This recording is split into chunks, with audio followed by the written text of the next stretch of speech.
구약 성경의 주인공 민족인 유대교, 그리고 같은 구약 성경을 신앙의 근거로 삼고 있는 무슬림들, 이슬람교가 있습니다. 이 두 종교에서는 먹도록 허용이 된 고기가 있는데 육고기를 말하는 것이죠. 물론 물고기도 포함이 되겠습니다. 그런데 유대교나 이슬람교나 공히 어떤 일정한 방식으로 도축을 해야만이 고기를 섭취할 수 있도록 되어 있습니다. 유대교에 대한 이야기들은 많이 들으셨겠습니다만은 이슬람교에서는 그것을 할랄 제도라 그렇게 부릅니다. 할랄이라고 하는 이 말은 아랍어이기는 합니다만은 허용이 되었다 그런 뜻이. 먹도록 허용이 된, 먹도록 허용이 된 그런 고기만 먹어야 되는데 물론 금지하는 고기도 있겠죠. 근데 고기를 잡을 때에 그 잡는 그 짐승의 머리를 메카 쪽을 향하게 해서 눕혀놓고 그리고 담당자가 기도를 하고 그리고는 목을 따서 아주 그냥 순식간에 죽음의 고통을 짧게 느끼도록 그런 방법을 동원해 가지고 동물을 잡고 그리고 온 몸의 피를 완전히 싹 빼고 그리고 나서 그 고기를 먹도록 하는 제도가 할랄이라고 하는 제도입니다. 유대교에서도 비슷한 시스템을 가지고 있기도 합니다만은 이거 반대되는 그런 고기는 하람이라고 그렇게 부릅니다. 하람. 저들이 먹지 아니하는 돼지고기라든지 또는 개고기라든지 우리나라 사람들은 개고기를 너무 좋아합니다만 고양이 뭐 이런 것들 이 금지된 음식은 하람 푸드라 그렇게 부르기도 합니다. 우리나라의 이 할랄 푸드에 포함이 되어 있는 제품들이 먹는 제품들이 몇 가지가 있는데 요즘에 정부가 이 할랄 그 푸드에 관심을 가지고 전 세계적으로 유통량이 어마어마하기 때문에 여기에 이제 투자를 하고 또 그런 거에 깊은 관심을 갖습니다. 우리나라 과자를 만들어내는 회사가 내는 제품 가운데 이 제품을 말해도 뭐 괜찮을 것 같아요. 쿠키 땅콩 샌드, 또 빼빼로, 또 뭐 콘칩 이런 거는 할랄에 걸리지 않아서 그냥 아랍인들이 먹을 수 있는 우리나라 제품이라고 알려져 있기도 하죠. 이제는 고기 제품도 그렇게 만들려고 해요. 그런데 이 사람들이 이렇게 동물들을 잡고 하는 일에 있어서 이런 복잡한 과정을 거치고 그런 것들을 섭취하도록 하는 이유가 뭐냐 하면은 동물도 역시 신이 만들어낸 피조물이다 하는 의식이 있습니다. 그리고 심지어는 이 동물들도 영혼을 가지고 있다. 그렇게 생각하기 때문에 신의 허락이 없이 불필요하게 동물을 사람들 마음대로 죽일 수 없도록 이렇게 제도화해 놓은 것이고 또 이것을 믿음의 내용으로 삼고 있다고 하는 특징을 가지고 있습니다. 단지 식량으로 먹기 위해서 어쩔 수 없이 먹기 위해서 또는 자기 자신을 보호하기 위해서는 동물을 죽일 수 있도록 되어 있습니다. 이 무리하게 집단으로 동물들을 죽이거나 의미 없이 죽이거나 할 수는 없도록 되어 있는 게 이 종교들의 특징이라고 생각해 볼 수가 있겠습니다. 이렇듯이 동물조차도 그것이 신의 창조물이고 또 영혼을 가지고 있다고 하는 그런 생각으로 신의 허락이 없이 불필요하게 죽일 수 없도록 하는 이거에 대해서 저는 오늘 예수님께서 요한복음 신앙 공동체에게 허락하신 이 말씀을 연결을 해서 좀 생각을 해 보려고 합니다. 여러분들 교회 생활은 왜 하시나요? 신앙은 왜 가지고 계십니까? 믿음을 왜 소중하게 여기십니까? 교회 바깥에 살아가는 사람들을 보면은 물론 우리나라 인구가 지금 상당한 숫자를 가지고 있습니다만은 그 종교인 숫자를 헤아려 보면은 전체 인구보다도 훨씬 많다고 그러죠. 기독교든 불교든 천주교든 유교든 이슬람교든 또 뭐 기타 종교든 간에 내가 종교를 가지고 있다라고 인구 조사를 할 때나 이런 거 조사를 할 때 응답을 한 사람들의 숫자가 실제 전체 인구보다 훨씬 많다는 거예요. 그러니까 그만큼 종교 생활이 끼치는 영향이 크다 할 수 있습니다. 근데 그 중에 저와 여러분들은 기독교인들이에요. 교회를 통해서 신앙생활을 하는 사람들입니다. 이 의미가 뭐냐는 것이죠. 교회를 통한 신앙생활의 뜻이 무엇이고 무엇 때문에 이러한 삶을 영위하고 있느냐. 이런저런 대답을 할 수가 있겠습니다. 그런데 교회 바깥에 있는 사람들을 보면 우리와 똑같은 신앙을 가지고 있지 않더라도 잘 살아가는 사람들이 더 많아요. 신앙을 가지고 있지 않더라도 거짓말하지 아니하고 남 해하지 아니하고 나쁜 짓 하지 아니하고 소위 말하면 법 없이도 잘 살아가는 이웃에게 국가나 민족의 전 세계에 선한 영향력을 가지고 살아가는 사람들이 많다는 것입니다. 그렇다고 할 때 선하게 살기 위해서 그것도 신앙의 이유가 되겠죠. 좋은 영향력을 끼치기 위해 이유가 될 것입니다. 여러 가지 이유가 되겠습니다만은 신앙생활, 교회 생활의 핵심이 뭐냐라고 할 때는 이 점을 놓쳐서는 안 됩니다. 바로 여러분들이 예수님을 그리스도로 믿는다고 하는 것이 교회를 통한 신앙생활의 핵심이라는 겁니다. 이 말은 예수님을 여러분들이 그리스도로 믿는 것이 신앙생활의 믿음의 생활의 핵심이라고 할 때 그것은 곧 그 예수 그리스도께 여러분들의 모든 것을 전적으로 맡긴다라는 뜻이 있습니다. 심지어는 내 생명까지도 주님께 맡긴다라는 의미가 들어있다는 것이죠. 여러분들 믿음의 사람들이죠? 그렇다면 여러분들의 생명마저도 주님께 의탁하고 맡기고 생활하십니까? 별로 그런 질문의 답변을 정확하게 하는 분들은 별로 없는 것 같아요. 믿기는 하지만 교회를 통한 신앙생활을 하지만 내 생명 또 내가 소중하게 여기는 모든 것들을 다 주님께 의탁하고 살아가느냐? 그 질문에는 자신 있게 답변하기가 어렵다 하는 것이죠. 오늘 요한복음 본문 내용이 초대교회 교회 상황을 일부분 보여주고 있는 내용이 되겠습니다만은 2000년 전에 요한복음을 집중적으로 읽어야 되는 신앙 공동체가 바로 그렇게 내가 예수를 그리스도로 믿기 때문에 그분께 내 생명마저도 전적으로 의탁하며 살아갑니다 하는 고백을 남겨놓은 부분이 오늘 요한복음 전체가 되겠습니다만 그 중에서도 요한복음 10장의 내용이 된다 하는 것을 말씀을 드립니다. 오늘 본문에 포함되어 있지는 않지만은 10장 1절부터 10절까지를 읽어보면은 예수님을 스스로 양의 문이라 그렇게 말씀하십니다. 그리고 오늘 본문에 포함된 내용에 보면은 또 다른 표현인데 예수님이 선한 목자라 그렇게 말씀하셨습니다. 양의 문이나 선한 목자는 같은 의미입니다. 이것은 곧 예수님이 그리스도로서 그분이 우리에게 구원의 문이 되시고 생명의 인도자가 되신다고 하는 뜻이 되겠습니다. 나에게 구원의 문이 되시고 우리에게 생명의 인도자가 되시는 생명의 주인 되시는 그분께 내 모든 것을 맡겨드리는 것이 믿음입니다. 그리고 신앙의 참다운 의미가 되겠습니다. 그런데 왜 예수님께서 이 양의 문이고 선한 목자라고 하는 표현을 사용하셨을까? 그것은 곧 생명의 문으로 들어가지 아니하고 또 양의 생명을 도적질하기 위해서 울타리로 문이 아닌 울타리로 넘어가는 사람들이 있기 때문에 이 말씀을 하십니다. 양의 생명을 지키는 것이 아니라 도둑질을 하는 사꾼 목자가 있기 때문에 이 말씀을 하십니다. 도대체 어떤 사람들을 가리키는 말씀일까? 10장에는 불분명하고요. 앞장인 요한복음 9장 말씀을 읽어보면 그 대상이 분명하게 드러나 있습니다. 오늘 안식일에 예수님께서 맹인 한 사람을 고쳐주십니다.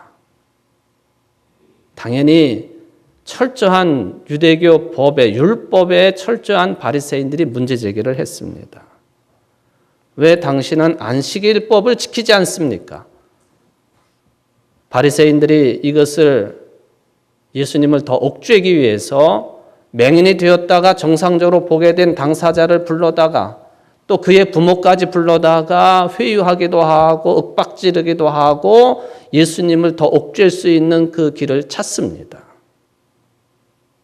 물론 저들의 신앙관으로 보면 이해가 되기도 합니다. 무엇보다도 안식일법을 수호하는 것이 생명처럼 중요하기 때문에 그렇죠. 근데 예수님이 보시기에는 이러한 바리새인들이 오히려 영적 맹인이라고 선포를 하셨습니다. 그래서 보지 못하는 자들은 보게 하고 보는 자들은 맹인이 되게 하려 함이라 하고 말씀을 하십니다. 이 말을 듣고는 바리새인들이 발끈합니다. 우리가 맹인이란 말이냐? 이 눈이 밝아서 뭐든지 다 모든 사물을 다 파악할 수 있고 볼 수 있는 우리가 맹인이란 말이냐? 예수님이 말씀하시기를 너희가 맹인이 되었더라면 죄가 없었으려니와 본다고 하니까 너희 죄가 그대로 있느니라 하고 말씀하십니다. 바로 이런 대화가 아주 긴장감 있게 전개가 되고 난 뒤에 예수님께서 당신을 가리켜서 말씀하시기를 나는 양의 문이고 선한 목자라고 말씀하십니다. 그러니까 여기에 누가 도둑이냐? 실제적으로는 바리새인들을 가리키는 말이요.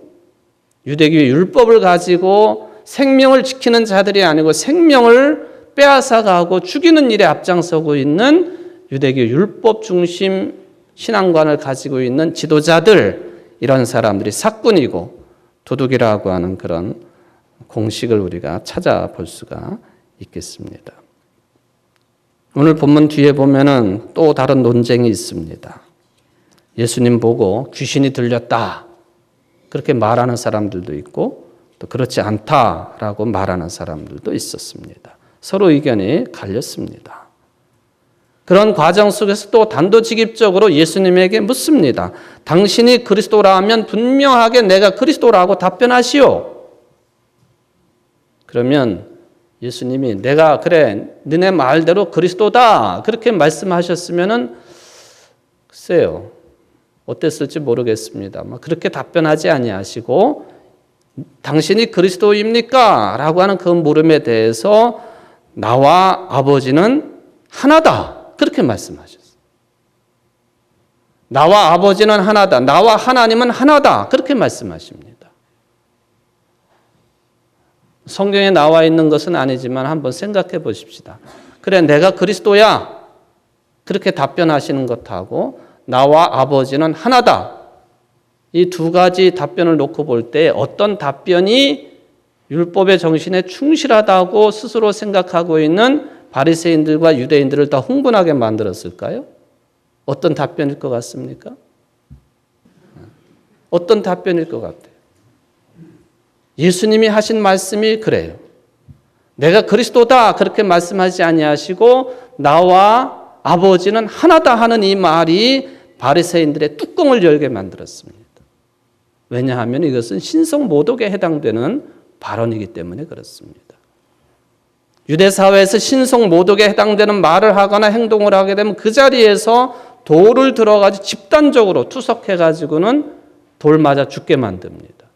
예수님이 바로 그렇게 맞으실 수도 있는 답변하셨어요.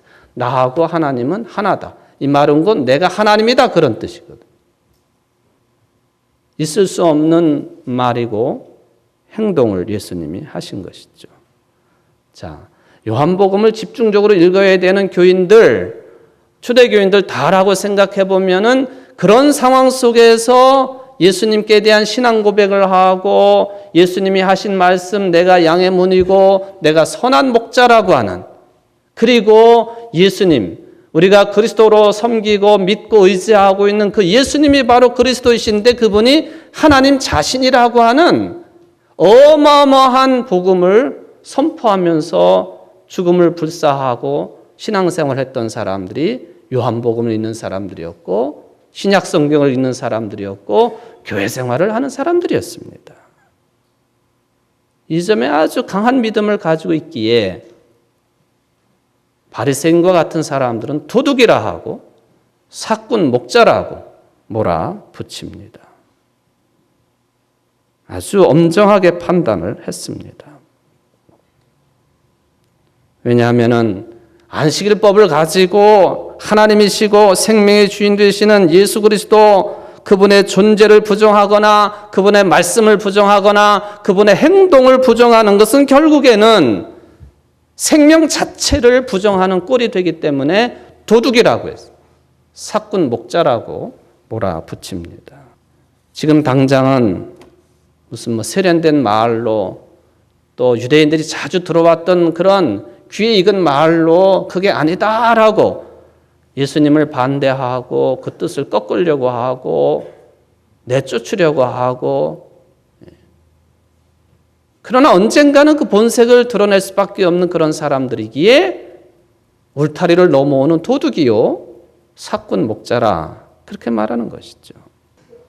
반면에 요한복음에 따르면 예수님은 양으로 하여금 유대인들을 포함한 모든 인간들로 하여금 생명을 얻게 하시고 어때 더 풍성히 얻게 하시려고 오신 하나님이시고 그리스도라고 하는 것을 아주 완벽하게 고백을 했습니다.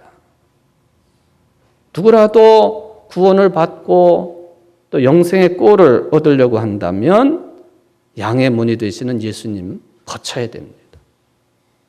당신들 아무리 율법을 가지고 이야기하고 큰 소리 치지만 생명의 주인 되시는 하나님이신 이분의 문을 통과하지 아니하고서는 영생을 얻을 수 없습니다. 구원받을 수 없습니다.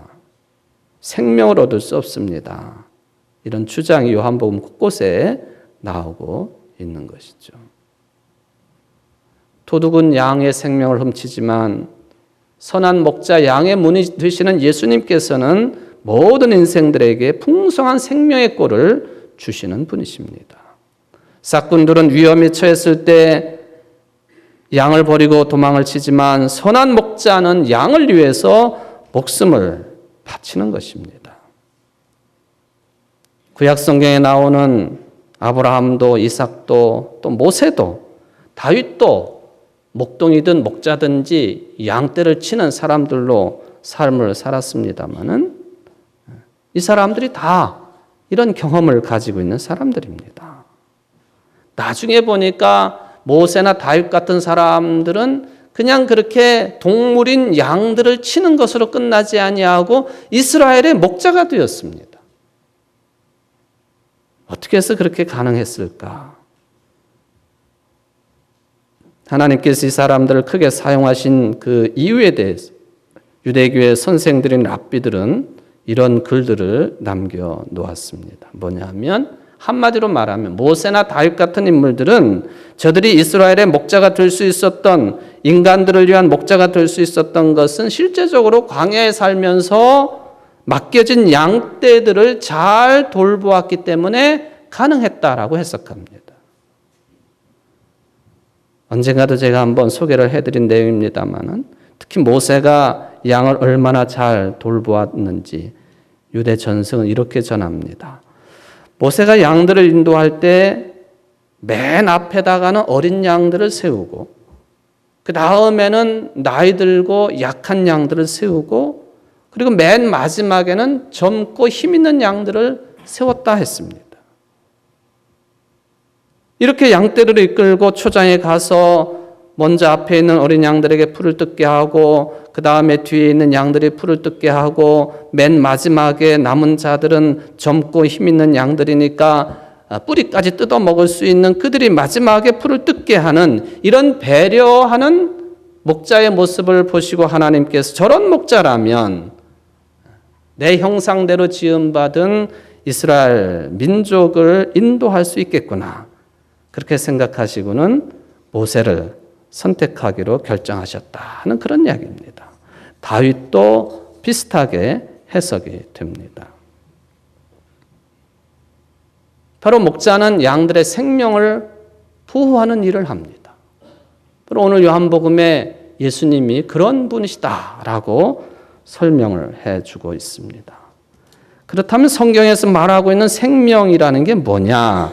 이걸 알아야만이 예수님이 우리에게 생명을 지켜주시고 인도하시는 분이시라고 하는 이 말씀의 의미가 깊어집니다. 생명에 대해서 성경이 말씀하고 있는 가장 핵심적인 것은 이것입니다. 바로 생명은 하나님께 속해 있다라는 것입니다.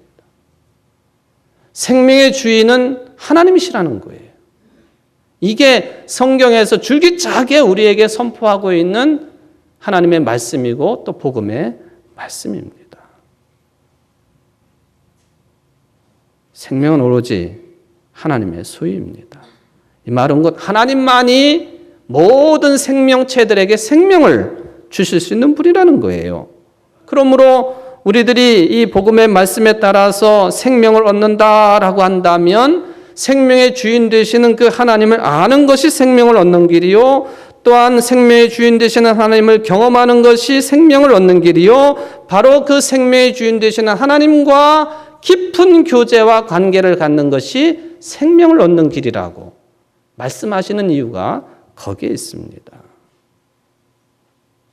이에 반해서 우리들은 어디에다가 무엇에다가 우리의 생명을 맡기고 우리의 영혼을 맡기고 있느냐 하는 것입니다.